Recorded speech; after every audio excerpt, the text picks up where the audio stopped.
Hello everyone, my name is Meizhi. I'm happy to share our work on photonic side channel analyzer, enabling security-aware physical design methodology. Our research focuses on improving hardware security by analyzing photon emissions in digital circuits. Side channel analysis is a serious threat. It takes advantage of unintended signals from the chip and extracts sensitive information.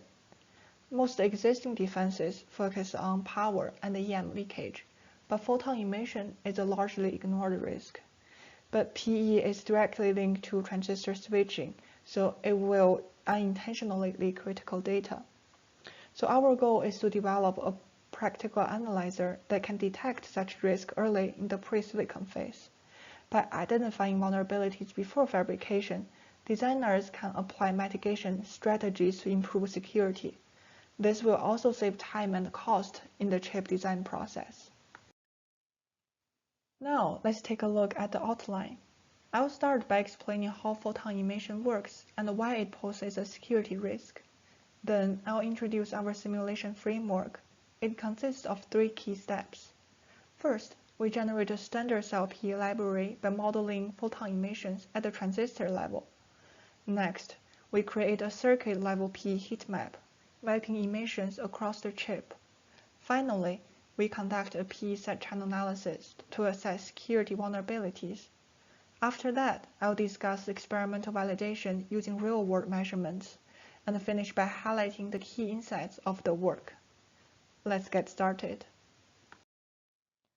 Photon emission naturally occurs in transistors during switching due to electron-hole recombination at the drain region. While most of this energy dissipates as heat, a small portion is emitted as photons. These emissions penetrate the silicon substrate and can be detected using specialized measurement equipment. Since photon intensity correlates with transistor switching activity, it presents a potential side channel leakage risk.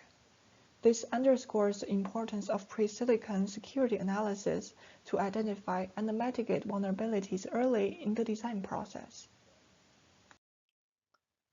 To understand how photon emission behaves, we start by building a TCAD model for a representative 40 nanometer P MOSFET and N MOSFET. This allows us to simulate radiative recombination under different biasing conditions and see how electron-hole pairs release energy as photons.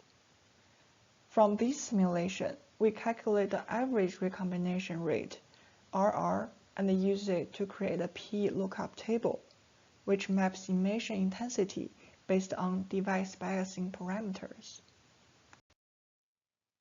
Moving on, we now know photon emission changes when transistors switch, and this is driven by input changes. To take one step further, we simulate each standard cell and track how every MOSFET switches and how its biasing changes. Take a 2-input AND gate as example. Since each input can switch between 0 and 1, we generate all 16 possible input transitions and run H-SPICE simulation. This lets us see exactly when and how each transistor turns on and off, helping us understand how different input conditions affect switching behavior and photon emission levels. Using the transistor PE intensity results from the TCAD simulation and the transistor switching waveforms from H-SPICE simulations, we can now build our standard cell PE library.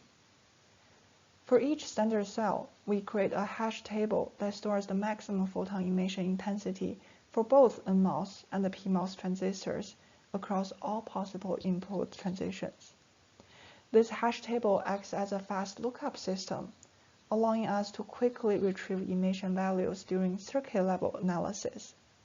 So instead of running expensive physics-based simulations for every transition, we can now efficiently pull pre-computed values from the library. This makes circuit-level PE analysis much faster and more scalable, enabling seamless integration into the physical design flow with minimal computational overhead. With the PE library established, we can now move on to the circuit-level analysis. To demonstrate this, I will use a 128-bit AES core as an example. The first step is to build a layout for the AES design. Once that's ready, we extract circuit information from the dev and live files. This gives us details like die dimensions, standard cell attributes, cell sizes, locations, and even the orientation of PMOS and NMOS transistors. Next, we move on to the post-layout simulations. We take the gate-level netlist and track all input vector transitions for every gate using VCD files. This allows us to capture how signals change throughout the circuit over time. Finally, we generate the photonic heat maps by referencing the standard cell PE library. By mapping the emission intensities of each standard cell based on its transitions, we can visualize how photon emissions evolve across the circuit during operation. This gives us a detailed picture of potential set channel leakage hotspots over time. And voila! Here I present to you two types of photonic emission heat maps. On the left, we have the time-resolved PE heat map. This animation captures the photon emission variation at different clock cycles during AES encryption, providing both spatial and temporal insights. It allows us to see how emissions fluctuate as the circuit processes data, revealing patterns of activity over time. On the right, we have three time-accumulated PE heat maps, where I repeat the same encryption operation multiple times over different duration, 15, 25, and 150 milliseconds. As more operations accumulate, a few cells begin to dominate the overall emission, making less active regions harder to distinguish. These heat maps gives us a clear visualization of where photon emissions are strongest and how they evolve over time, helping us assess potential security risks in the circuit design. The final step of our analyzer focuses on evaluating photon emissions as a set channel threat. To do this, we overlay a probing grid on the AES core, systematically dividing the chip into smaller regions for analysis. Within each probing area, we aggregate PE values from all standard cells to calculate the overall emission intensity at that location.